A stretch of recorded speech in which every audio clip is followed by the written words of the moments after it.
오늘 얘기 네가 안 듣는 게 더 좋을 것 같은데 내 생각엔 그래.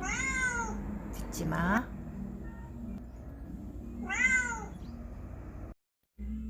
붉은 고양이 루이제 린저.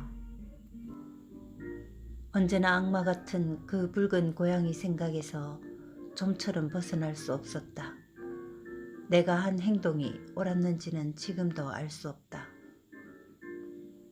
나는 폐허가 되어버린 정원의 돌무더기 위에 앉아 있었다. 그 돌더미는 집채보다도 컸다. 자그마한 우리 집은 폭격에도 불구하고 아직 온전했다. 전쟁 전과 마찬가지로 우리는 그 집에서 살고 있었다. 우리라고 해야 나와 어머니 그리고 동생 페트와 레니가 전부였다. 아무튼 나는 그곳 돌더미 위에 앉아 있었다. 사방에서 온갖 잡초들이 발 디딜 데도 없을 정도로 빽빽이 자라고 있었다. 나는 손에 빵을 들고 있었는데 아주 딱딱한 빵이었다. 어머니는 오래된 빵이 갓 구워낸 것보다 건강에 좋다고 말씀하셨다. 그러나 사실은 딱딱한 빵이 오랫동안 씹어야 하고 조금만 먹어도 금방 물리기 때문에 우리를 달래려고 그렇게 말씀하셨을 것이다. 그렇지만 나에겐 통하지 않는 이야기였다. 그런데 갑자기 들고 있던 빵 한 개가 아래로 떨어졌다. 나는 그것을 주우려고 몸을 굽혔다. 바로 그 순간 어떤 동물의 앞발이 풀숲에서 나와 그 빵을 낚아채버렸다. 아주 눈 깜짝할 사이에 일어난 일이어서 나는 그저 멍하니 쳐다보고만 있었다. 풀숲 가운데에 고양이 한 마리가 웅크리고 있었다. 여우처럼 비쩍 마른 고양이였다. 망할 놈의 고양이 새끼! 나는 고양이를 향해 돌멩이를 던졌다. 고양이를 정통으로 맞힐 생각은 없었고 그냥 쫓아버리기만 할 작정이었다. 그런데 정통으로 맞았는지 고양이가 비명을 질렀다. 그러면서도 그놈은 도망치지 않았다. 약간 불쌍한 생각이 들어서 가까이 오라고 아이들처럼 슬슬 꿰었지만 좀처럼 풀숲에서 나오려고 하지 않았다. 그놈이 숨을 헐떡거리느라 배 위의 붉은 털이 오르락내리락 하는 것이 보였다. 고양이는 한참 동안 그 녹색 눈으로 나를 쏘아보았다. 나는 소리쳤다. 아, 도대체 뭘 어떻게 하자는 거지? 물론 말도 통하지 않는 고양이에게는 소용없는 말이었다. 나는 고양이 그리고 나 자신에 대해서도 화가 났다. 그놈을 쳐다보기도 싫었다. 나는 허겁지겁 빵을 먹었다. 그리고 마지막 한 입. 그것도 상당히 큰 조각을 그 고양이에게 던져주고는 화를 내면서 그곳을 떠났다. 앞마당에서 페트와 레니가 완두콩을 따고 있었다. 그들이 완두콩을 아작아작 씹는 소리가 들렸다. 가까이 다가가니까 레니가 혹시 빵 한쪽이 없느냐고 낮은 목소리로 내게 물었다. 없어! 나는 쏘아붙이듯 말했다. 너도 나랑 똑같이 빵을 받았잖니. 그리고 넌 겨우 9살이야. 난 13살이고 큰 사람은 더 많이 먹어야 하는 거라고. 그건 그래 하고 레니가 말했다. 그러나 그 말뿐이었다. 그때 페터가 끼어들었다. 레니는 제가 먹을 빵을 고양이한테 줬어. 어떤 고양이 말이니? 하고 내가 물었다. 고양이 한 마리가 나타났었어. 붉은 놈인데 작은 여우처럼 비쩍 말랐어. 내가 빵을 먹으려고만 하면 그놈은 언제나 나를 빤히 쳐다봐. 하고 레니가 대답했다. 나는 화를 내며 말했다. 아, 사람 먹을 것도 없는 판에. 그래도 레니는 어깨를 어쓱해 보일 뿐이었다. 페트 쪽을 바라보았다. 페트는 붉은 머리였다. 페트도 그 붉은 고양이에게 빵을 주었겠지. 나는 화가 치밀어서 밖으로 나와버렸다. 길가로 나오자 미국차 한 대가 서 있었다. 그 차의 운전수가 내게 시청이 어디냐고 영어로 물어왔다. 나도 영어를 약간은 할 수 있었다. 다음번 거리입니다 하고 영어로 대답했다. 그리고 왼쪽으로 꺾어져서 똑바로란 말을 영어로 어떻게 말하는지 잘 몰랐다. 나는 팔을 쳐들어서 똑바로란 신용을 했다. 그는 벌써 내 뜻을 알아차린 듯 했다. 교회 광장 앞에 교회 앞에 광장이 있는데요. 거기가 시청입니다. 나는 내 영어 실력에 대해서 자부심을 느꼈다. 안에 앉아있던 여자가 커다랗고 하얀 빵을 내게 던져주었다. 눈처럼 하얀 빵이었다. 입에 넣으니 그 속에 있던 소시지가 씹혔다. 두꺼운 소시지였다. 나는 그 빵을 들고 곧장 집으로 돌아왔다. 부엌에 들어가니까 동생들이 소파 밑에다 무엇인가를 급히 감추었다. 분명히 그 붉은 고양이였을 것이다. 바닥에는 우유가 약간 쏟아져 있었다.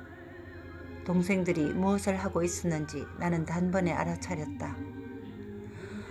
아, 너희들 미쳤구나! 하고 나는 소리쳤다. 우유 반 리터로, 세 사람이 살아야 할 형편에. 나는 소파 밑에서 고양이를 찾아내어 창문 밖으로 던져버렸다. 동생들은 잠자코 있었다.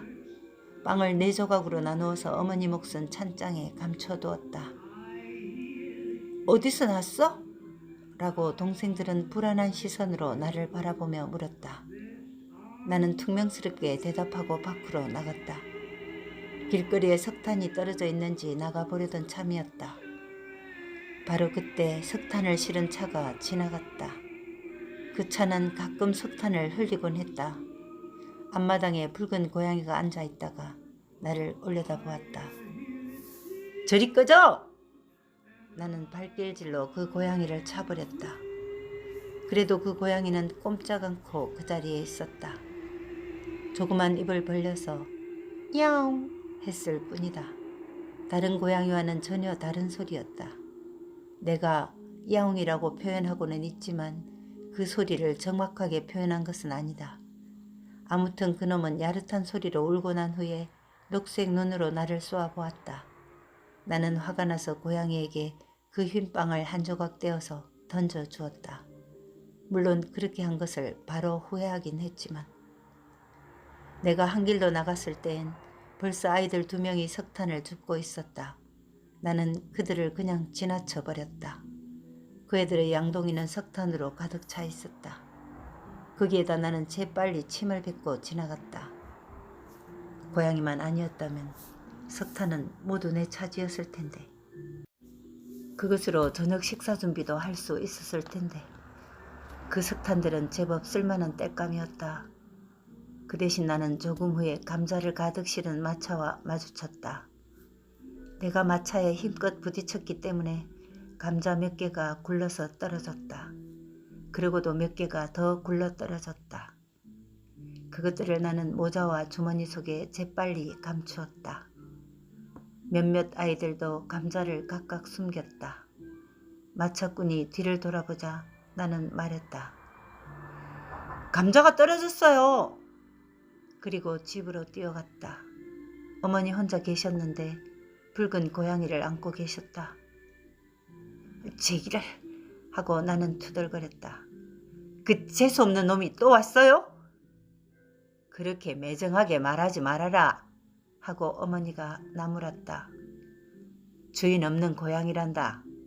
얼마나 오랫동안 굶었는지. 아휴, 한번 봐라. 이렇게 비쩍 말랐구나.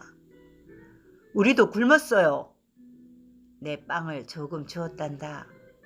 어머니는 이렇게 말씀하시면서 나를 빤히 쳐다보셨다. 나는 우유와 흰빵 생각을 했다. 그러나 잠자코 있었다. 우리는 감자를 삶았고 어머니는 기뻐하셨다. 그러면서도 그것을 어디서 가져왔느냐고 묻지 않으셨다. 나라면 벌써 물어보았을 텐데. 어머니는 커피에 설탕도 넣지 않고 그냥 마셨다. 그러면서 붉은 고양이가 우유를 핥아 먹는 모습을 바라보고 계셨다. 그런데 우유를 먹던 고양이가 갑자기 밖으로 뛰어나갔다. 나는 재빨리 창문을 닫으면서 안도의 한숨을 내쉬었다.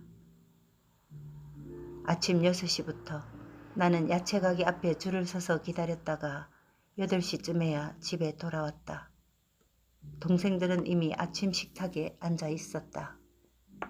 그런데 의자 위에 그 고양이 녀석이 쪼그리고 앉아서 레니의 접시 위에 놓여있던 부드러운 빵을 뜯어먹고 있었다. 몇 분 후에는 어머니도 돌아오셨다. 새벽 5시 반부터 정육점 앞에서 차례를 기다리고 계셨던 것이다. 고양이는 즉시 어머니에게로 달려갔다. 나는 어머니가 어떻게 생각할까 하는 것에는 아무런 관심도 없었다. 어머니는 소시지를 고양이에게 조금 떨어뜨려 주셨다. 상표도 없는 소시지로 회색 빛깔이 도는 것이었다. 저것을 우리가 먹을 빵에다 넣으면 얼마나 좋을까? 어머니도 그 정도는 알고 계시겠지. 나는 분노를 씹으며 모자를 들고 밖으로 나왔다. 지하실에서 낡은 자전거를 꺼내어 교회로 달렸다. 그곳에는 연못과 고기가 있었다. 비록 낚싯대는 없었지만 나는 바늘을 굽으려 만든 것으로 고기를 낚을 수 있었다. 재수가 좋을 때도 가끔 있었다. 이번에도 역시 운이 좋았다. 10시가 되기 전에 2마리나 잡았다. 쓸만한 것들이었다. 점심 식사는 이것으로 충분하다. 나는 집으로 힘껏 달려가 식탁 위에 고기를 올려놓았다.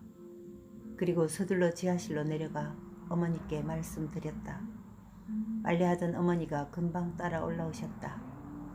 그런데 그 붉은 악마가 창틀에 앉아서 마지막 남은 고기 조각을 입에 넣고 있는 것이 아닌가. 나는 핏대를 올리며 나무 토막을 고양이에게 던졌다. 이번에도 정통으로 맞았다. 고양이가 창문에서 정원으로 털썩 하고 떨어지는 소리가 들렸다. 됐어. 그만하면 단단히 맛을 봤을 거야. 하고 내가 말했다. 그러나 어머니는 내 따귀를 때렸다. 소리만 요란스러운 것이었다. 그러나 13살이 된 그때까지도 나는 따귀를 한 번도 맞아본 적이 없었다. 너 말 못하는 짐승을 그렇게 학대하니? 하시며 어머니는 몹시 화가 난 듯 나를 꾸짖으셨다. 점심으로는 고기는 말뿐인 감자 샐러드가 나왔다. 어쨌든 우리는 그 고양이를 잃어버렸다. 그러나 잘됐다고 생각하는 식구는 한 사람도 없었다. 동생들은 정원을 뛰어다니며 고양이를 불러댔고 어머니는 밤마다 우유를 담은 깡통을 문 앞에 갖다 놓았다. 그리고 나를 원망에 찬 시선으로 노려보았다. 그때부터는 나도 구석구석 찾아보았다. 어디에선가 앓고 있거나 죽었을 것만 같았다. 그런데 사흘 후에 고양이가 다시 나타났다. 절룩거리는 다리에는 상처가 나 있었다. 오른쪽 앞발이었다. 내가 던진 나무 토막에 맞은 상처 같았다. 어머니는 상처를 싸매고 먹을 것을 주셨다. 그때부터 고양이는 또 매일 나타났다. 식사 시간마다 빠지지 않고 왔다. 어떤 것이든 고양이에게 숨길 도리는 없었다. 무언가 먹기만 하면 그놈은 어느 틈에 나타나 우리를 쳐다보았다. 우리 모두는 먹고 싶은 것을 그 고양이에게 주어야만 했다. 나 역시 그랬다. 물론 화가 나기는 했지만 고양이는 점점 살이 쪘다. 겨울날의 하루하루는 견디기 어려웠다. 이젠 정말 먹을 것이 없었다. 몇 주일 동안 고기 한 점 구경조차 못했고 먹을 것이라곤 꽁꽁 얼어붙은 감자뿐이었다. 입고 있는 옷도 겨우 몸만 가릴 정도였다. 비참했다. 언젠가는 레니가 너무 배고파서 빵가게에서 빵을 한 개 훔쳤다. 지금껏 아무도 그 사실을 모르고 있다. 오직 나 혼자만 그것을 알고 있다. 2월 초가 되었다. 나는 어머니에게 말했다. 이젠 저 놈을 죽여버려요. 어떤 놈을 말이냐? 어머니는 나를 노려보며 말씀하셨다. 고양이 말이어요. 나는 아무렇지도 않은 듯이 말했다. 금방이라도 어떤 일이 벌어질 것만 같았다. 마침내 사건이 터졌다. 뭐라고? 우리 고양이를? 넌 부끄럽지도 않니? 아니요, 전혀. 우리들의 양식으로 고양이가 저렇게 살쪘어요. 돼지처럼 뚱뚱해졌단 말이에요. 게다가 고양이는 어리잖아요. 레니는 흐느껴 울었고 페터는 식탁 밑으로 내 발을 밟았다. 어머니는 슬픈 어조로 말씀하셨다. 내가 그렇게 냉정한 아이인 줄은 미처 몰랐구나. 고양이는 화덕가에서 자고 있었다. 이젠 게으름만 피우려고 했다. 아무리 집 밖으로 쫓아내어도 막무가내였다. 4월이 되어서 감자마저 다 떨어지자 우리는 굶주림에 대한 불안으로 떨었다. 나는 고양이에게 애원조로 말했다.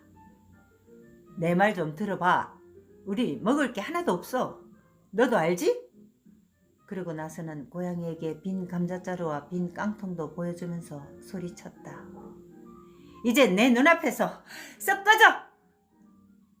고양이는 눈을 반짝거리면서 화덕 위를 빙빙 돌기만 했다. 나는 흥분해서 식탁을 쾅쾅 내려쳤다. 그러나 고양이는 아랑곳하지 않았다. 나는 고양이를 붙잡아서는 양팔로 꽉 껴안았다. 밖은 벌써 어두웠다. 동생들과 어머니는 외출 중이었다. 기찻길에 석탄을 주우러 갔을 것이다. 그 붉은 고양이 놈은 너무 느려서 안고 가야만 했다. 강가로 가다가 어떤 사나이와 마주쳤다. 그 사나이는 고양이를 팔지 않겠냐고 물었다. 나는 얼른 네! 하고 대답하면서 몹시 기뻐했다. 그러나 그 사나이는 웃기만 하더니 그냥 가버렸다. 강가에 도착했다. 물 위에는 얼음이 둥둥 떠 있었다. 주위에는 안개가 뿌옇게 깔려 있었다. 고양이는 내게 다가들며 몸을 비벼댔다. 나는 그놈을 쓰다듬으면서 말했다. 난 더 이상 너를 보기 싫어. 너 때문에 내 동생들이 굶었어야 되겠니? 그런데도 너는 피둥피둥 살이 쪘구나. 난 더 이상 참을 수 없어. 그렇게 소리를 지르다가 나는 그놈의 엉덩이를 잡고서 나무 등글에다 내려쳤다. 고양이는 비명만 질렀을 뿐 죽지 않았다. 나는 다시 그놈을 얼음덩어리에다 내려쳤다. 고양이 머리에서 피가 쏟아졌다. 핏자국이 흰 눈 위에 선명하게 찍혔다. 고양이는 고통을 견디지 못해서 비명을 질러댔다. 나는 그만두고 싶어졌다. 그러나 이제는 어쩔 수 없이 결말을 내야만 했다. 고양이를 얼음장에 다시 내팽개쳤다. 얼음이 깨졌다. 그것이 고양이의 뼈인지 얼음인지 나는 분간할 수 없었다. 고양이는 여전히 죽지 않았다. 고양이는 7개의 목숨을 가졌다는 말이 전해져 오고 있지만 그놈은 훨씬 더 끈질겼다.